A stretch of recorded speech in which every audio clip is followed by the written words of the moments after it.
Hello, Carol. Hello there. Am I on? No, I'm not. I can hear you. You can hear me. Wonderful. And Mary can hear me. And I can see you, and I can see your glasses. Well, I think I'll take those off then. Why? Because I only need them for reading, and I won't be reading anything. Oh, okay. It's not vanity. Vanity, vanity. You have something on in the background. That's the TV, and I will go and close the bedroom door, and then we won't be able to hear it. Oh, okay. Basketball season's over. What is there to watch on TV?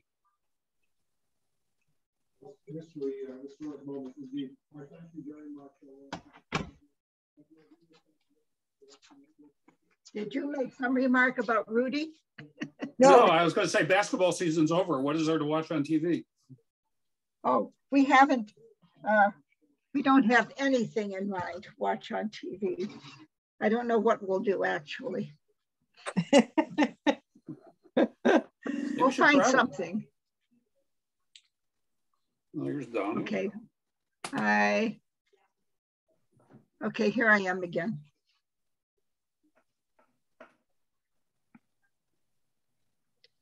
Okay. You ever hear from that girl that used to live in your basement? Say that about the basement. Hi, Danita. Hi, everybody. Hi. Hello. Remember the girl that used to live in your basement? Yes. You ever hear from her? Which, Maddie? Yeah. Actually, she has a, what do I want to call it? A Facebook account that's open to selected friends. Mm-hmm. And at least once a week, she has a video of Dawson and his progress. He does have a medical condition that requires that he has seizures. He does have a dog, a service dog, that can detect when a seizure may be coming so that they can take precautions. She and her husband seem to be, the pictures show them all together and doing things as a family. So she seems to be doing well. Oh, good. Here comes Dale. How are you, Diane? I'm doing okay, thanks. I am going to want to leave a little bit before 8 tonight. Okay. So forgive me. We are recording, so you can. I heard Lee is resigning. As communications coordinator, yes. Yeah. I was sorry to hear that. Well, yeah, he's done a very good job, and it will be difficult to replace him. Mm-hmm. What's happening? I keep losing. I keep getting deleted somehow. Can you still see me here? Yeah, you're fine. I see it, Carol. Yeah, you're with us. You're with us. Every now and then it's just fading out on me, and I can't see any of you. So, are you on the other side? Are you happy? Knock 3 times. Get out your Ouija board. When I get there, I'll send messages regularly. Excellent. Well, okay, I'm going to hold you to that.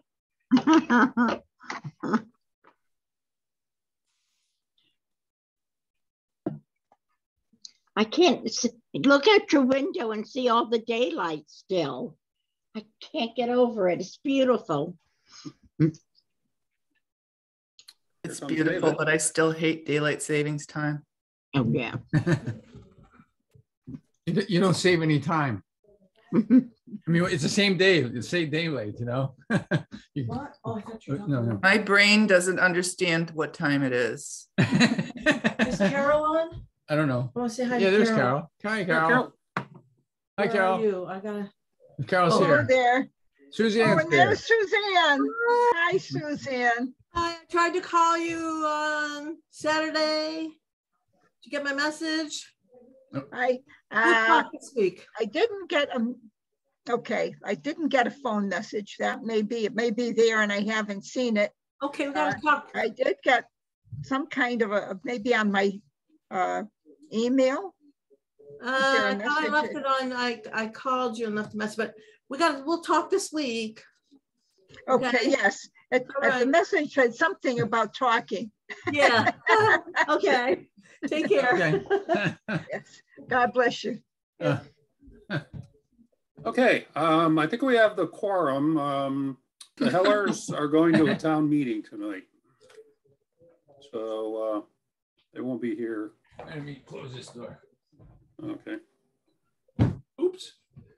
Oy. And just very quickly, so I'm going to share my screen here. Share. You should be seeing the schedule. Yeah. Yep. Okay. So where we are is 4-4. Yeah.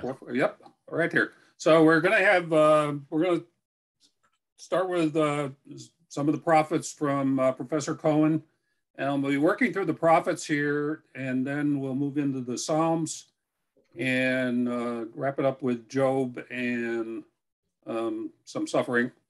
And on that note, we will then, on the 23rd of May, will be our last meeting for this year, for the academic year, if you will. And then we'll take a break for the summer. And then in September, we'll reconvene. Now, I think September 5th is actually Labor Day, but I think most people are back from wherever they're at, but this can be adjusted. But we will wrap up the last 6 sessions of the Hebrew Bible and then move into the second course, which is a course basically taking the Hebrew Bible and comparing the different interpretations between Christians and Judaism. Important thing to remember is these are 2 freestanding courses, so it's obviously helpful if you've had the one before the other, but it's not required. So I'm hoping other people may be interested in some of this. Some of this is especially interesting. We'll get into the dietary laws, the Christian and Jewish views, connections between Passover and the Eucharist, which I think is really intriguing, and the role of the Messiah, both for Judaism and for Christianity. So that's where we'll start in the fall. And I did include a week off on the 26th of December. So, and this is the schedule I did send to you last night. So. Okay. And let's see, meeting controls. Okay. Oh, stop share. That's what I'll get the hang of this eventually.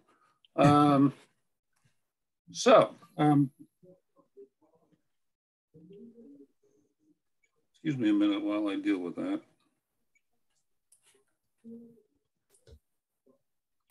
Close my email so you don't get any dings.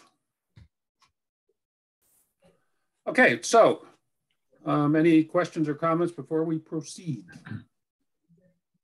So Lee has got us up to date as far as all of the lectures are available now, if anybody wants to see them up to the day. So, so on that note, I will be muting y'all.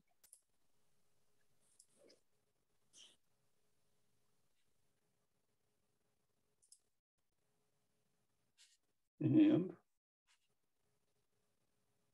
share screen, share sound.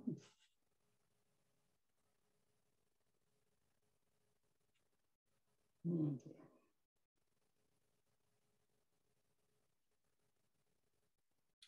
Get out ahead of it. Okay.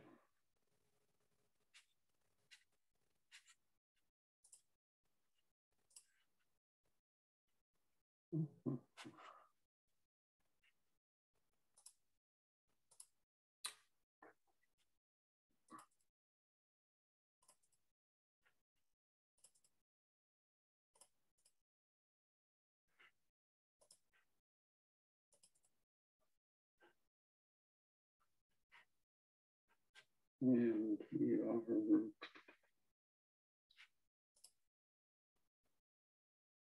okay, we're off.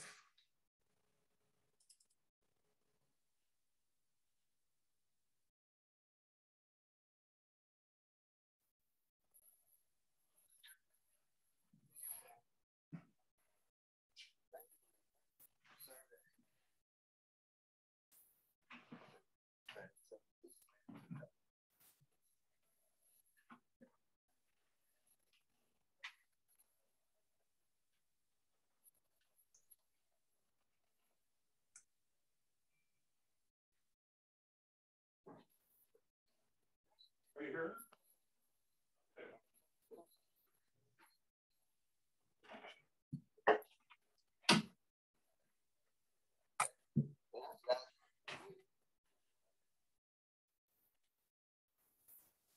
Okay, got a problem.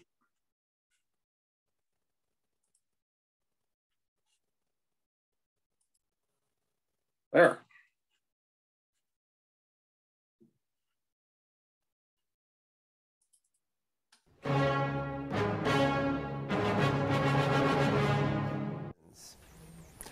Okay, then let's get right to work. We're going to continue our shamefully brief survey of the work of the Deuteronomic historian.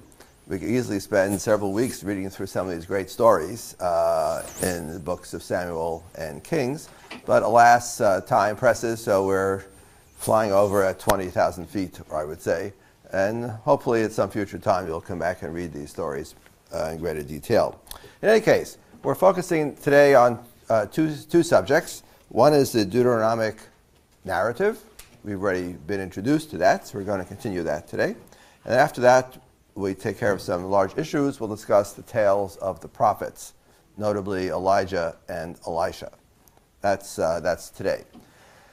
And then coming Wednesday, we begin to look at prophecy in general.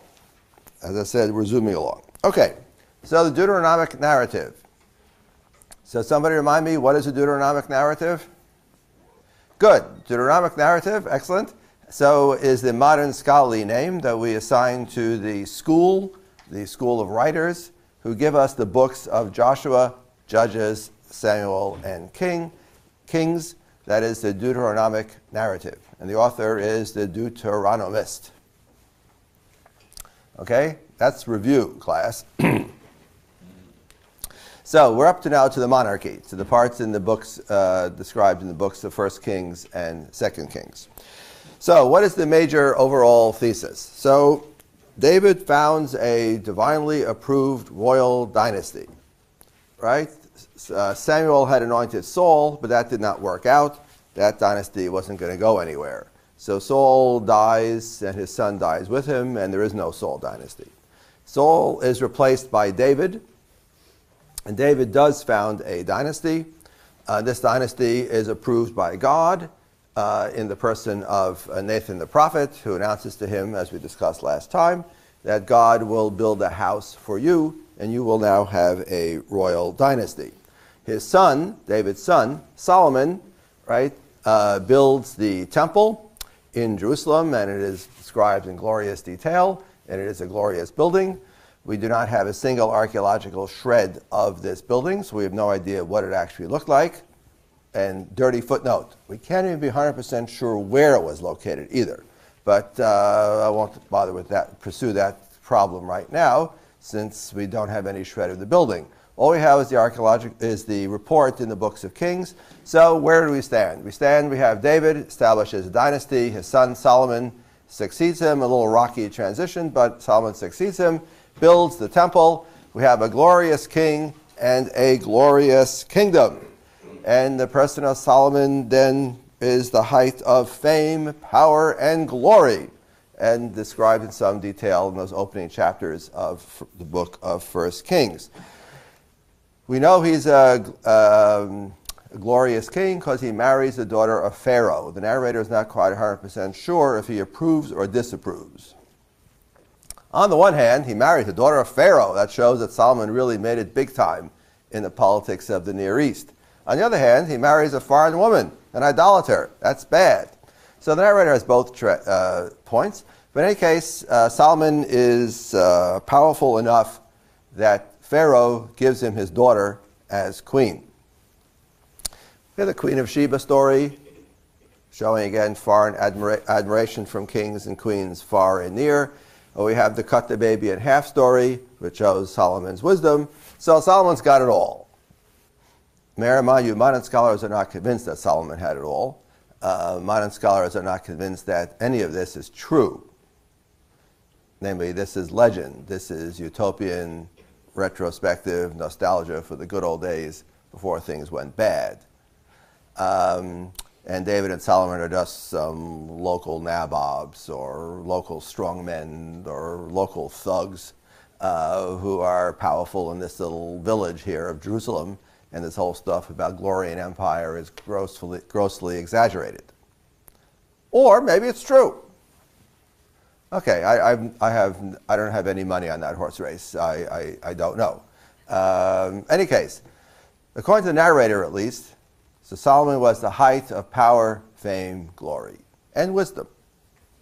But what happens? So the narrator here gives us two kinds of explanations about what went wrong. One is a theological explanation. God punishes Solomon. God punishes Solomon's descendants. Right. What is the sin? The sin, of course, of Solomon is the sin of worship of foreign gods. Solomon marries foreign women. The foreign women lead him astray. Even the great Solomon is not capable to resist the allure of these foreign women and their worship. So he's led astray, worships foreign gods, and that, of course, brings down the anger of God against him. So it turns out while the kingdom of David endures, namely his kingship of the house of David endures, but the kingdom itself is split in two. That's, I would say, clearly a theological explanation. And then the kingdom itself then persists in various sinful ways, which I'll come to in a few moments. That's a theological explanation. At the same time, the narrator is good enough of a historian to give us data that allows us modern historians to say there's something else going on. People weren't happy. Right? The tax collector, Adoniram, there's a corvée, and he gets stoned to death by the people, it says in 1 Kings. Right? People apparently didn't like the corvée system. People didn't like paying all these taxes. There is apparently some deep resentments about the dynastic pretensions of this new house.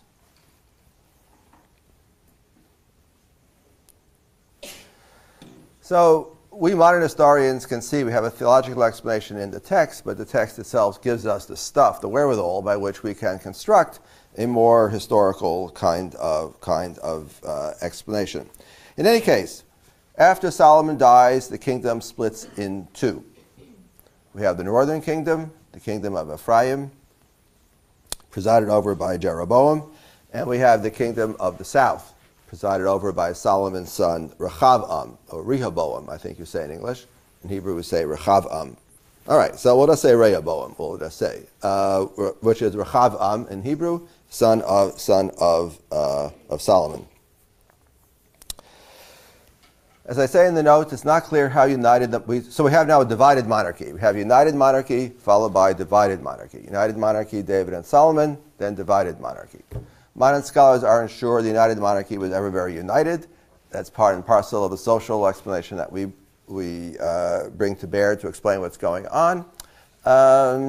One story, alas, we had to skip because of shortage of time, and I feel really guilty about that, is the whole long story about Absalom in 2 Samuel. Even when David is on the throne, there are cracks in the foundation. It's not clear how united it ever was. The northern tribes were probably never fully subjugated to the south, to Judah, and Absalom, David's son, leads an almost successful rebellion against his own father. And the succession of Solomon succeeding David is also rocky. And the reign of Solomon is also rocky. So it's not completely clear to us how united the monarchy ever was. But at least in theory, according to the Book of Kings, the united monarchy is followed by the divided monarchy. Okay, Ephraim, the main tribe of the north, Judah, the main tribe in the south. The northerners resist the dynastic pretensions of the south. So here are 2 points which I mentioned briefly once before, and I'll mention them again, and then we're done, but it's very important. Why do the northerners break away from the south? If that indeed is the right way to put it. They probably don't like the dynastic pretensions of the south. David has dynastic pretensions. I don't know what Nathan the prophet said to him or didn't say to him. I don't know. I only know what it says in the book of Samuel. But the northern tribes don't like dynastic kingship because, class, it's an innovation. It's not traditional. We never used to have a dynastic king. Who on earth is this mysterious David who has made himself a dynastic king? Not only that, but the same king has also built a temple. That's also new. We've never had a temple before. We've had shrines. Yes, lots of shrines. We've never had a temple before. And in fact, even the people who put together the Torah could not bring themselves to forge a claim that God commanded Moses to command the people of Israel that when they conquered the land of Canaan, they should build a temple. There is no such passage. So, dynastic kingship, innovation. A temple, innovation. And we don't like innovations. We're ancient people. Ancient people like ancient things. But you modern Americans like innovations, new and improved. That's you modern Americans. But we ancient Israelites, we like things the way they've always been.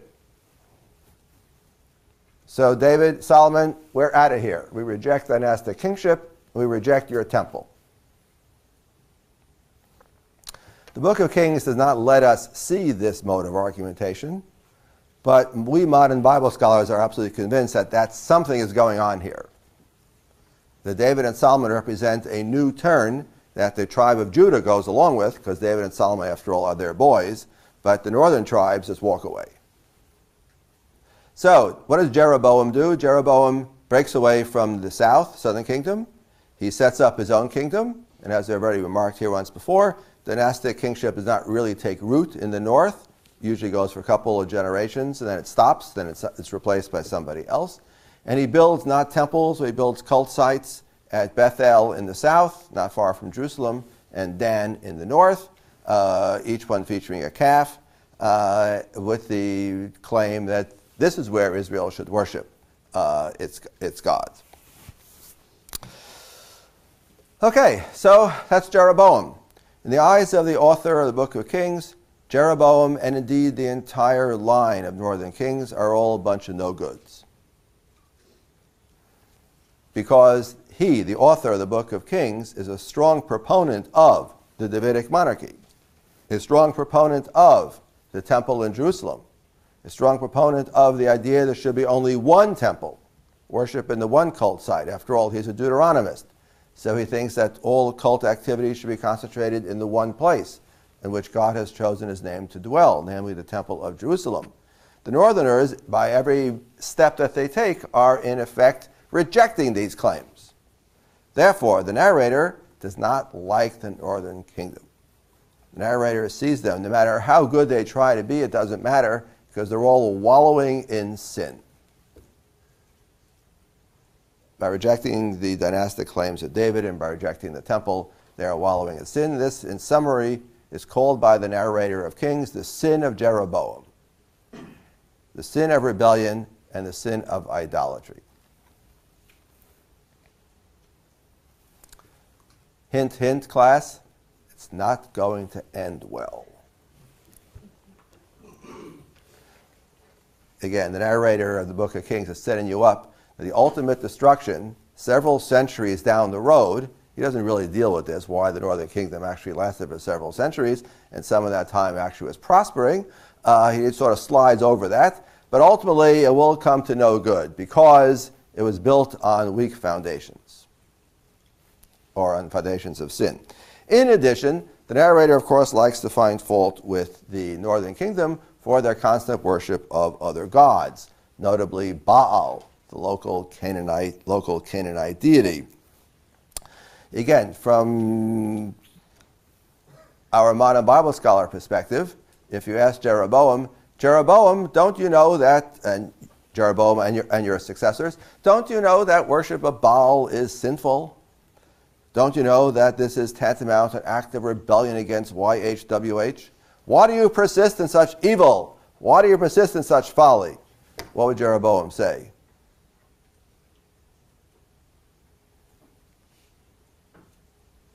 Oh, come on, class. Do a little imaginative thinking here. What would Jeroboam say if you were a prophet and confronted him with this language? The northern kingdom is doomed because you're worshiping foreign gods which are prohibited. What would Jeroboam say? Karina. It's not like we stopped worshiping Yahweh, we're just adding on. Yeah, I said, I don't know what you're talking about, Jeroboam would say. I don't understand what you're talking about. Are we or are we not worshiping YHWH, the God of Israel, the traditional God? Of course we are. We've always worshipped this God. We've never not worshipped this God. But why should the worship of that God prevent us from incorporating other gods into this, into his pantheon, or perhaps identifying him with other local gods, or worshiping him in the form of a calf? Hey, we've done this for centuries already. So take your extremism, go away, go south. Go back to Judah where you belong. We here in the north, we have a different, more tolerant vision of culture. We don't go around destroying Canaanite shrines. We worship with them. What's the problem? That's probably what Jeroboam would say, or would have said, or something like that. Namely, saying that these madmen coming from the south with this idea of exclusivity of worship, and you can't worship anybody else, and only YHWH alone, and only in Jerusalem. I never heard of this stuff.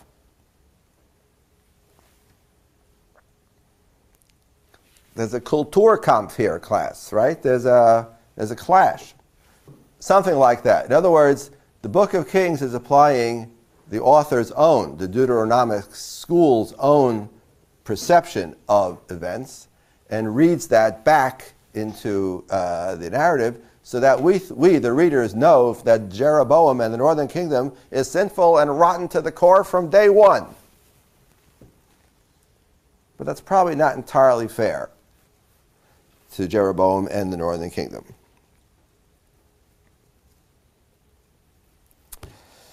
And as I write in my handout, one second, Deuteronomic cover-up, exclamation point. The long and prosperous reign of Jeroboam II. Probably just before the fall, right? We have a long, prosperous reign, and the author cannot figure out what to do with this long and prosperous reign, so he just slides right by it. Because anytime anything goes wrong, it's proof of how sinful they are. So as I said, this is a ideologically motivated narrative. Well, again, the narrator is trying to explain why God allowed the northern kingdom to split off. Right. After all, if David's house is the royal house, and it is, it's the one approved by God, and it is, then how come the northern tribes don't see that or broke off? So part of it is the theological thing, punishment for sin, and part of it is to demonstrate that the Rehoboam and his advisors were idiots. You know, they had their chance. Had they been slightly more tuned in to the needs of the people, maybe this whole thing never would have happened. Now that's how I understand it. Right, so it's not exculpating them. It's simply explaining to us, the readers, why, if justice and right are on the side of Rehoboam, how come they flubbed it? Answer, they flubbed it. No, they're just stupid. That's how I understand. Does that make sense to you? Would you accept that? Yeah. Still doesn't exculpate the northern kingdom. I mean, we understand why they have grievances. That we understand. True. But at the end of the day, they're still rebelling against God. So they're doomed. Of course, it takes 3 centuries, but they're doomed. Or 2 centuries, whatever the chronology is. Excellent. Okay, an excellent question. We'll discuss Amos very shortly. Interestingly enough, the narrator of Kings does not focus on social ills.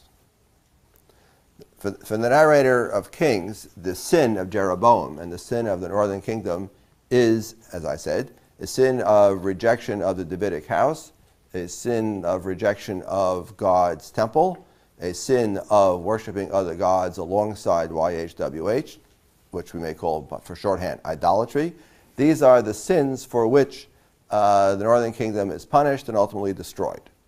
We know from some, and we'll see that echoed in the book of Hosea, which is also a product of the northern kingdom. Hosea says virtually nothing about social ills. It's Amos the prophet, who's a contemporary of Hosea, both from that long and prosperous reign of Jeroboam II, right, which something dramatic is clearly happening in society, launching the literary prophets. We'll talk about them next time. Amos is the one who's interested in social injustice.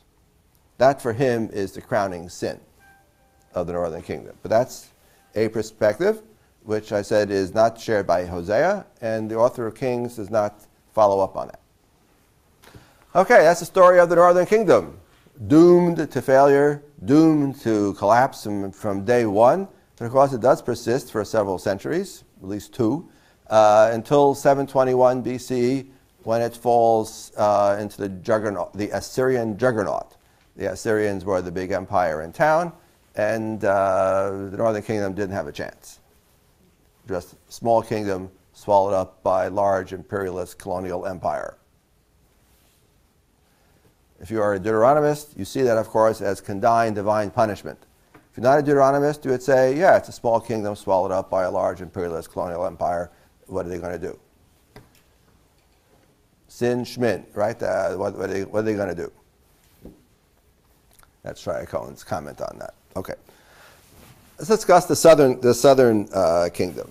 The southern kingdom, the kingdom of Judah, the authentic kingdom, the real kingdom, the kingdom blessed by the chosen dynasty of God and the chosen house of God, the southern king. Here we have a very complex picture. Whereas there's virtually not a righteous king in the north, although occasionally people like Jehu get gold stars because they're doing God's will and destroying the previous dynasty. Right? But for the most part, they're a bunch of no-goods, succeeded by other no-goods. The southern kingdom, we have variation. We have good kings and we have bad kings. What makes a bad king in the south? After all, they are Davidic. You can't complain that they rejected the royal house, because they are in fact the Davidic dynasty down to the very end. So what makes the bad king bad? Well, one common refrain is that the bad kings don't get rid of bamot, high places. Namely, there should be centralization of worship, Deuteronomy chapter 12.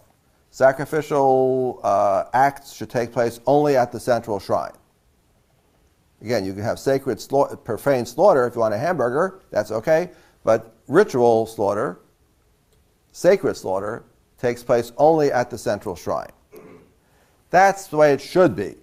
However, says the narrator of Kings, high places, the term he uses, were scattered, we might call them shrines, were scattered throughout the land. And even some of the good kings did not exterminate or extirpate these shrines as they should have. This is a common theme. In other words, it's Deuteronomy explaining to you that they themselves did not enforce the Deuteronomic expectations. But that's relatively venial. He even has some cases where the good kings are good, and then at the end he says, however, they didn't get rid of the shrines. What's not venial is, once again, idolatry. Worship of other gods. And this is the baddie, right? They worship other gods. Again, not always clear if this is instead of, or more likely in addition to, the worship of YHWH, right? In which they're acting like the kings of the north, who see that the worship of YHWH is not and does not have to be exclusive. YHWH is not a jealous god. You could worship YHWH along other gods. What's so terrible? In which the theology of these southern kings seems to resemble the theology of the northern kings. And here, the narrator of the book of Kings, the Deuteronomist, is equally upset with either of them. Because they're all a bunch of sinners. They're all a bunch of no-goods. So those are the bad kings. The good kings, in his view, are the ones who stamp out idolatry. Right, who stamp out the worship of foreign gods, who are exclusively loyal to YHWH in a Deuteronomic fashion. And if they also wipe out the high places, that's a bonus. So much the better. So you have variation in the southern kings. Sometimes the narrator likes the kings, sometimes the narrator doesn't like the kings, but good thing is he always tells you. He's right up front about it. He doesn't hide his judgments. The two best northern kings of the south from the Judean kingdom are Hezekiah and Josiah. Hezekiah is the king who on the throne at the end of the 8th century BCE. Again, exact chronology is not certain, but it doesn't really matter. Sometime the end of the 8th century BCE. And this is the king who's around when Isaiah of Jerusalem is prophesying. We'll talk about him on Wednesday. This is the king who needs to stand down the Assyrian threat, the same threat that wipes out the northern kingdom. And Hezekiah and Judah, the kingdom of Judah, escaped by the skin of their teeth. I'll come back to that in 1 second.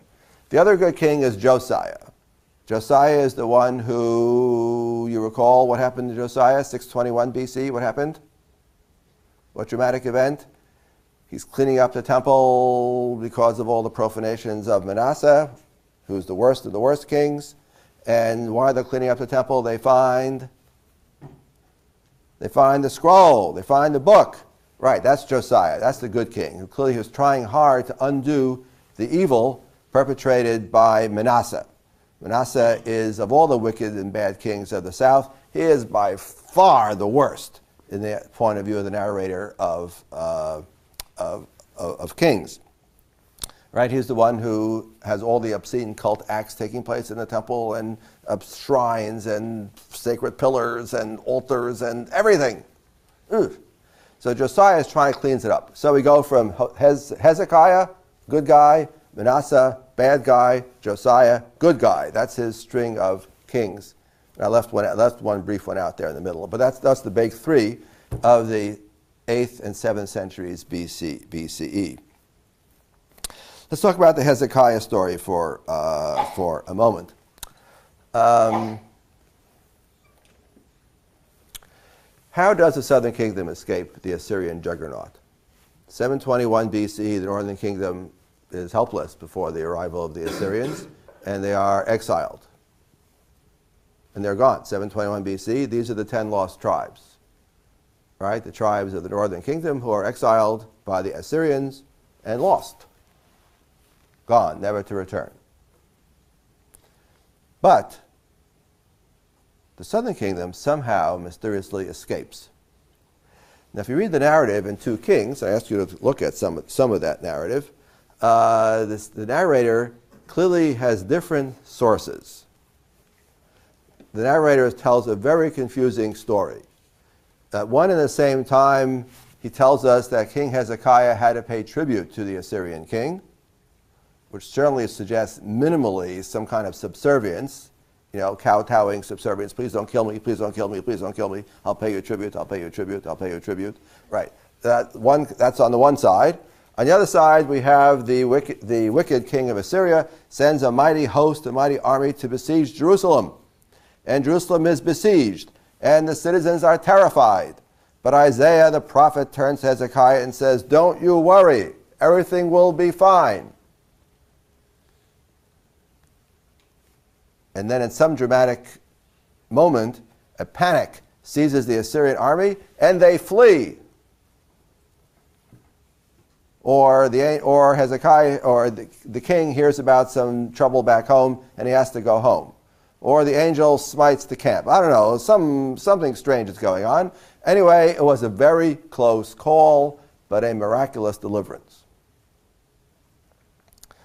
Now you try to figure out what the truth is behind these conflicting stories in the Book of Kings, and many people have, including a recent PhD at Harvard University, Department of Universal Languages, trying to figure out the Hezekiah traditions, how we have this complicated series of traditions. In any case, somehow, by one means or other, Hezekiah and the southern kingdom squeak by the skin of their teeth. They don't get pulverized, conquered, exiled by the Assyrians. And for the faithful, of course, this was the work of God. This is the work of divine protection. And wonderful stories are then told later on about how the angel of the Lord smites the Assyrians and such things. So we have the Assyrian Empire, 8th century BCE. We have Hezekiah, who fights back the Assyrian, somehow escapes the Assyrians. We have Manasseh in the 7th century BC, who departs from the righteous ways of Hezekiah and is an idolater in the extreme, the worst, the yuckiest, the most sinful, the most bad, also the one with the longest reign of all the kings. We don't dwell on that. Followed then by the good king of Josiah, who cleans up the place, who cleans up the temple. Okay. We'll come back to this theme when we talk about prophets, about how God, again, this is true in the book of Kings, uses the Assyrians as a vehicle for dispensation of divine justice. Namely, why did God allow the Assyrians to destroy the northern kingdom? Answer, because the northern kingdom were sinful. They're no good. God could have sent a plague, I guess, could have sent a flood, could have sent fire and brimstone, but no, God decided to send his Assyrians. God has a toolkit full of all kinds of ways of making life unpleasant for people. So at that moment, he chose the Assyrians. He could have sent a volcano. That's the perspective, more or less, of the book of Kings, and that's the perspective of the book of Isaiah, as we'll see. The Assyrians are agents of divine wrath. However, the Assyrians don't know that. The Assyrians don't know that. They think that they're pretty good. They think it's because we have tanks, we have an army, we have archers, we have flamethrowers. We think we're high and mighty. Well, because the Assyrians get this idea into their heads that they think they're so high and mighty, you know what God's going to do? He's going to turn around and kill the Assyrians. This is spelled out in Isaiah. We'll come back to this on either Wednesday or the week following, right? In which God uses empires as tools to either punish or benefit his people Israel. That's how we solve the theological problem of, if the Assyrians are busy conquering everything in sight, including the northern kingdom and almost the southern kingdom too, does this mean that our God is impotent in the face of their God? Logically, you might say, yeah, I guess so. If the Assyrians are bigger and stronger than we are, I guess their God is bigger and stronger than our God. I guess sort of logically follows. The answer is no. You don't understand anything if you think that. Some of this is already built into the story in the book of Kings, and some of this we'll see explicitly is discussed by Isaiah. Notably the famous chapter, Isaiah chapter 10. Okay, so this is the height of Assyria. Assyria was the big bad empire, 8th century, 7th century BCE, until the rise of Babylon at the end of the 7th century. Okay, so last point here on the sin of sin, diachronic punishment for sin. The northern kingdom falls because of the sin of Jeroboam. I've already discussed that. And the narrator tells you when it's 2 centuries later when it falls, it all goes back to Jeroboam's sin, along with much else. The southern kingdom also has a kind of guilt that's transmitted through the generations and yields punishment later. That's the sin of Manasseh, because Manasseh is the worst of the southern kings, the one whose idolatry is the most idolatrous, whose rebellion against God is the most rebellious, who is just plain the worst of the worst of the worst. And God is willing to overlook many things, but finally God says, that's enough. Enough. Destroy that temple. And according to the book of Kings, it makes sense. For his perspective on things, it's a logical explanation to say God has the temple destroyed by the Babylonians in 587 BCE because of the sins of Manasseh 2 or 3 generations earlier.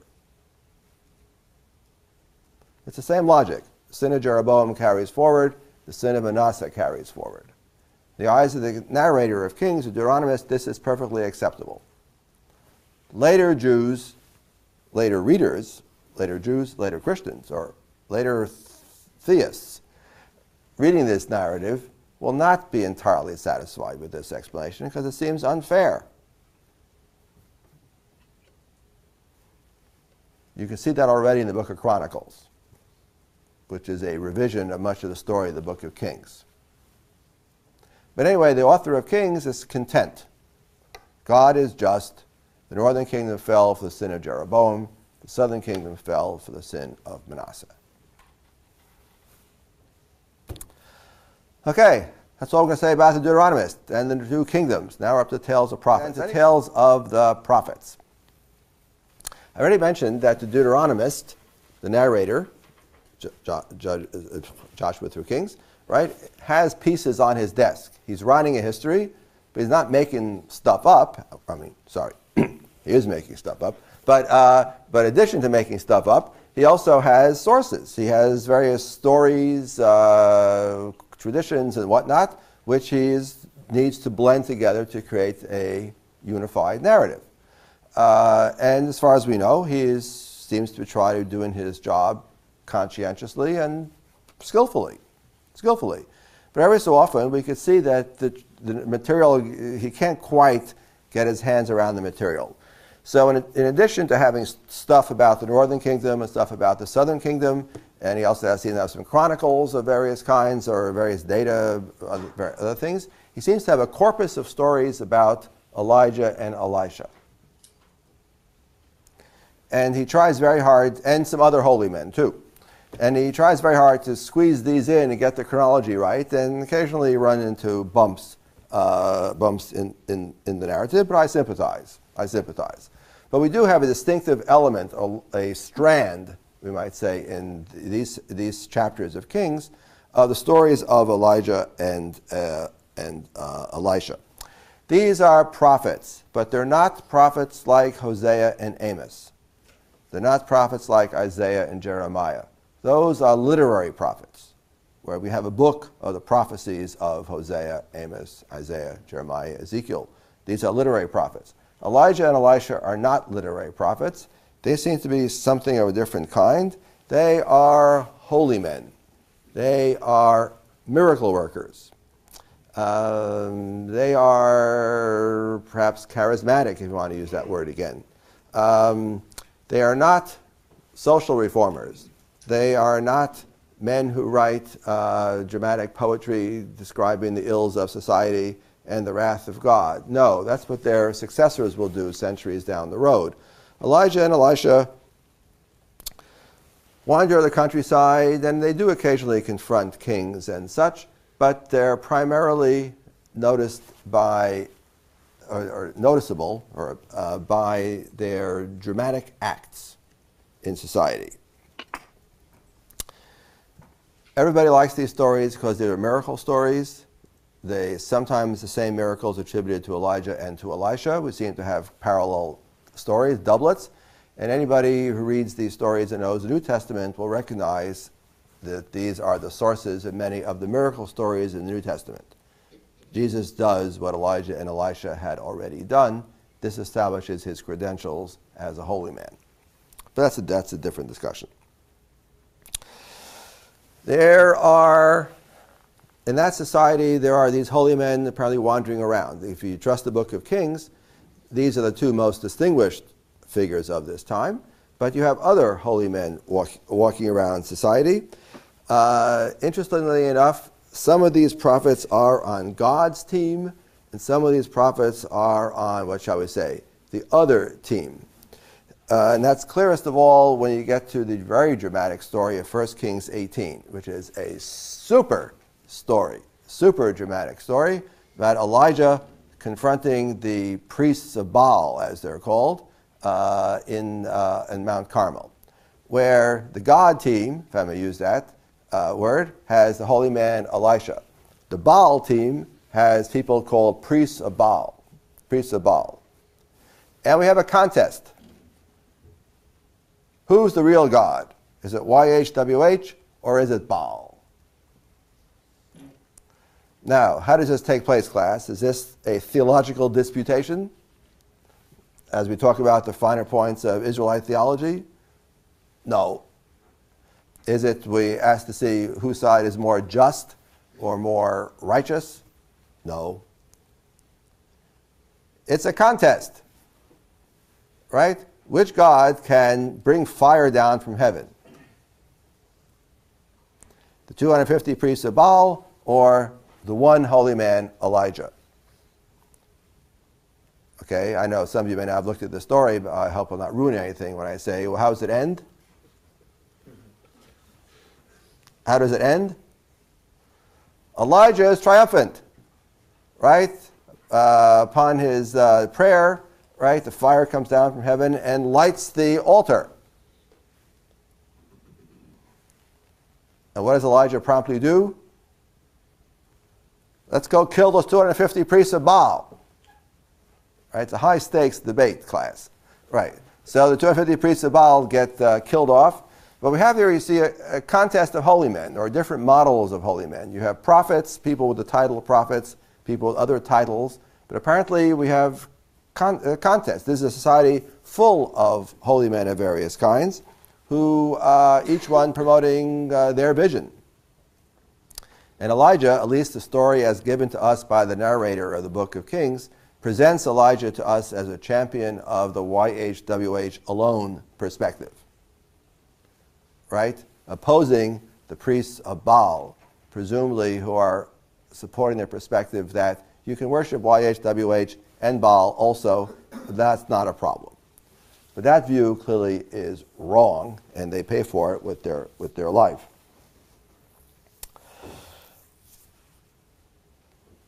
The other dramatic story of Elijah is the story of Naboth.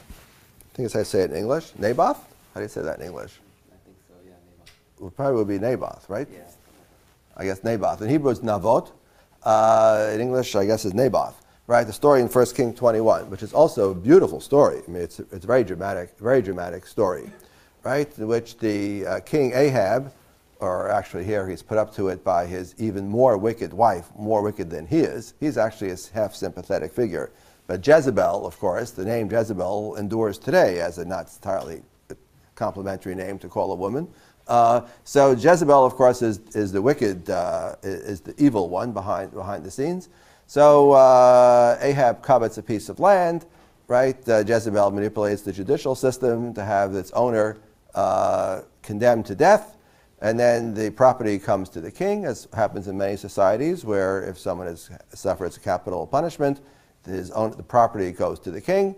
The king now gets the vineyard that he so coveted, and is confronted once again by our faithful Elijah, who here is acting like literary prophet, except he doesn't write a chapter in a book. Instead, he's just a figure in a story, where he comes and confronts Ahab and says to him, Haratzachta v'gam yarashta. Have you murdered and also taken ownership, he says to him, to Ahab. And he has some lofty verses, and then he says to Ahab, that's it, you're going to die. Ahab at least gets a little contrite and gets a little spooked out by this holy man and does a little act of repentance. So he gets to stay on the throne a little bit longer, says Elijah. All right, you won't die right away. It'll take a little while. Meantime, enjoy the time you've got left, is what Elijah says to Ahab. And Ahab accepts this. Anyway, it's a very dramatic scene in which the holy man confronts the king, and the king, here's the important point, does the king kill him? Absolutely not. You don't dare touch someone like Elijah. You don't dare, you can yell at them, you can be angry at them, you can, make life difficult for them. The wicked Jezebel perhaps might have killed Elijah, but Ahab would never do it. And he doesn't. He accepts it.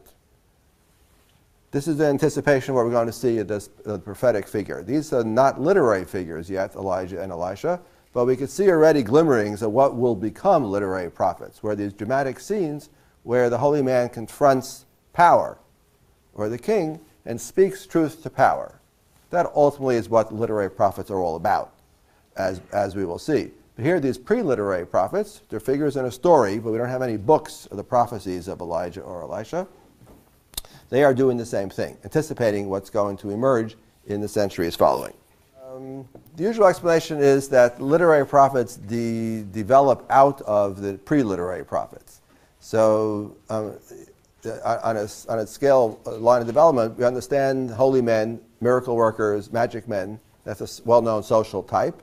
They're called different things in different societies, different cultures, but numerous societies and cultures have this. So ancient Israel had this too. In that sense, these holy men are just like other holy men running around society, whereas literary prophets represent a development, right? A step beyond, where this is something that becomes distinctively Israelite. It's easy to find parallels to Elijah and Elisha in the world cultures. It's very hard to find parallels in, let's say, the book to Isaiah or Amos. That's much harder to find the parallel of that combination, where the miraculous element recedes. Amos doesn't do miracles. Isaiah of Jerusalem doesn't do miracles, right? That's already passé, right? They've developed into something else. That's the usual way to understand the development. We take a type that's recognizable everywhere and turns it into something uniquely Israelite. Okay, everybody, we'll continue our discussion of prophets on Wednesday. Hope to see you then. Okay. Stop share.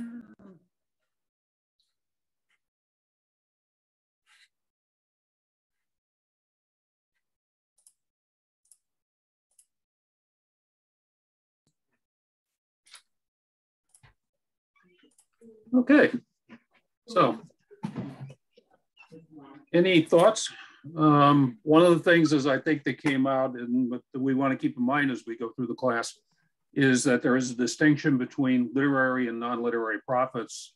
The non-literary prophets precede literary prophets, and the non-literary prophets are, as the name indicates, there's no book by Elijah or Elisha. There are books about them, lots of stories, but there's no book by them. Whereas you have books by Jeremiah and Isaiah and a number of others. Yeah. I'd never thought about that distinction between them before, but it makes sense. Mm-hmm.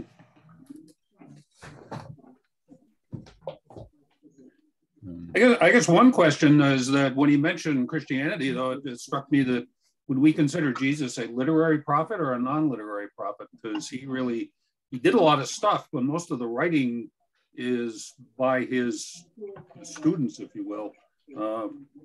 Paul was more of the literary prophet. Yeah. Yeah, I think because Jesus was the miracle worker. Yeah. Like he says here, the non-literary prophet. So and I hadn't thought about the similarities between them before as much, but there are some. And Mitch, this is the first time I'm learning that he's saying that there were other prophets that healed before Jesus came to be. Yep. I was not aware of that. Yeah. He fed people too. Yeah. There was, for instance, I'm going to do this off. Help me, Mara. There's the widow's son, right? Oh, yeah. Yeah. He raised the son from the dead. Yeah. So. Yeah, the widow's son with the flour and the oil. Well, then there was the flour and the oil where, he came up and said, "Feed me," and the widow said, "Well, I'm just having enough to feed myself and my son one meal, and then we're going to starve to death." And I always get mixed up between who, but Elijah said it won't run out, and it didn't. So basically, now Jesus refers to that event in I think. I don't remember which gospel, but he refers to the event because he talks about how the prophet actually went to a non-Israelite city to do this. He did this miracle on behalf of a non-Israelite. Well, it allows me to better understand why the people of Jesus' time doubted who he was, if they were aware if there were other prophets and they're just saying, he's just another one, you know. Yeah. Yeah. It gives me a better understanding of the attitude of the Jews at that time. Yeah, that's an interesting thought because it would confuse them as to why he would be different. Right. The Yeah. Messiah. I can see that. Interesting. I think one of the other things, interesting, Mitch, too, he mentioned about the Assyrians taking off, Judah, Israel in the north, which was, different, separated from Judah in the south. Mm-hmm. And I think and then of course the Babylonians took the Judah off later, and it was a little bit of a mystery why the south wasn't taken off at the same time. But one of the interesting things too, I think that divided the north and the south more was when the Assyrians took the Israelites off from the north, they assimilated them and intermarried with them. And I believe that's where we got the Samaritans from. And then later the Babylonians did not intermarry with the Jews from the people from Judah. And when they returned to Israel, they were more of a, I don't want to use the word pure, but they were more of a intact race. No. Jews. And so now you had the mixed races of the Samaritans in the north compared with those in the south. So I mean, because we have that in the New Testament about how they were divided, almost like enemies in a way. Mm-hmm. Well, the Samaritans had a different center of worship. And they did too, yes. They claimed when the woman at the well, that's the conversation with Jesus, is that well, you worship on our mountain, we worship on our mountain, you worship on yours. Right, but I think they had intermarried with the Assyrians too, which kind of makes a divide for some people. I don't know. I'm not sure if that's accurate, but I think that's what happened. Well, intermarriage was an issue because if you look, I mean, that was one of Solomon's sins, was that he married foreign women, and the lesson foreign women tempt you away to foreign gods. There's a problem there. Yeah. But I hadn't thought about the division before, because they were truly divided in Jesus' time. Mm-hmm. It was a good session tonight. I learned a lot. Oh. And I must say good night. I'm going to have some supper now. Oh, so sorry. Talk to you later. Good night, Okay. Mitch. Good night, Dale. Good night. So is anybody, any other things that surprise people or heard for the first time in a different way? Or I guess the only other thing I was thinking about, he's going into all these things that the writers are doing, trying to explain things. And I wish he kind of elaborated more, where he said, well, the writer here is he making things up? Yes, he's making things up, but what does he think he was making up? It wasn't really clear to me, everything that he thought he was making. Well, some of that goes back to even the whole notion of we don't have any clear evidence on, probably there was a David, but we don't know precisely. Yeah. Was it the way it was described in Kings with this massive these palaces and all this other stuff, or was it somewhat more modest? Yeah, okay. That's true. You're right. There's details. You mentioned some of the details we don't know. Yeah. I guess the only thing we do know is that there were a divided kingdom, two kingdoms that were taken off at different times. Mm-hmm. Because we do have some history of the Babylonians and the Assyrians out there. Yeah. Interesting.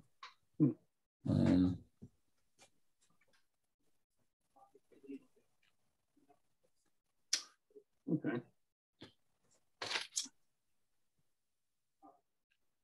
Yeah, the other thing I was wondering too was, by the time they divided, he didn't talk much about, but at that time, the Ark of the Covenant too was in Jerusalem, besides just being one temple. And I think in one of the other sessions you mentioned that the Ark of the Covenant moved around between some of the tribes for a while. After the Exodus, when they were when they got to the land prior to David taking the throne, yeah, the ark kind of was in this portable, in the tabernacle, the portable tent shrine. Yeah. I think it kind of settled in a place called Shiloh, which is about 20 miles away from here. Okay. But it was David who first suggested a temple, and then they had the exchange with God where you want to build me a house, I'll build you a house. Yeah. And then so he said Solomon would do it, so Solomon built the temple. Yeah. I wonder whether the Northern Kingdom too had a problem with the ark being just in one place, and the temple, finally settled in the temple. Yeah. I don't know. There was probably, I'm sure there was a problem just from the standpoint of, if people are going down to the south, to the southern temple, then, they are, there's a certain economic development argument that you could say, let's have the temple up here, people come to us, and, we'll get the tourists. Yeah, one temple, one God. Yeah. It's like now if you go to Jerusalem, the traditional spot for the tomb of Jesus is a place called the Holy Sepulchre, which is one of the oldest churches. Yeah. And if you go in there, there's actually several Christian denominations split and they're always squabbling, but you have Coptics, you have Greek Orthodox, you have Roman Catholic. So this was all settled well before 1519. So the problem is that what happened was that when the Protestants came along, they actually got themselves their own tomb on the other side of town. No. I didn't realize that. Yeah. Yeah. So that's sort of called, some people call it the Protestant tomb. Okay. Yeah. Because the other one was they didn't really locate supposedly until about 300, wasn't it? Yeah, because it was Constantine's mother, Helen. Yeah. Okay. Yeah. Yeah, she was the one that went and found the traditional sites. The problem being is that by the time she went, it was a couple of generations removed. So it was like, somebody telling her was like, well, my grandfather's grandfather told so that was over there. Yeah. Okay. Just like where did baptism in the Jordan occur, I guess. Yeah. Gone. So. No, that was an interesting session. Yeah. Yeah. Well, if you go to you can find the spot where Jesus ascended into heaven because they have his footprints set in concrete. I've got a picture of it somewhere. His footprints, okay. Yeah, his footprints. He melted into the rock. That's interesting. I didn't know that. Yeah. Oh, that's good. Okay. All right. So we'll reconvene next Monday and listen to Professor Hayes. Thank you. Okay. Sounds good. Thank you. Thanks. Good night. Have a good night. Good night, everybody. Night, Carol.